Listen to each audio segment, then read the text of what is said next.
Assalamu alaikum everyone, and welcome back to this Reef update. Not welcome back, but actually for the very first time I'm talking about Reef Finance. And yeah, so here we are. The Reef Finance is making some amazing move. We've seen back in the days, this was where you actually had a little bit of a falling wedge right there. You broke out of falling wedge, went back to the technical target.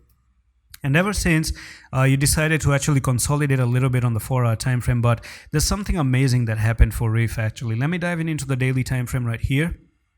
And I'm looking for an entry today, probably if you hold this level of support. So you do have one resistance right there, second resistance right over here, third resistance right over there, fourth resistance here, and you finally have broke out. And if you look at Reef Finance right now, you do have a bullish closing. That's a very clear bullish closing. So the buyers won, they pushed the prices higher, 50% of the work is done. Today we need to see Reef come down to backtest that line right over there, which is 5459, and that's where you could actually have a little bit of an entry.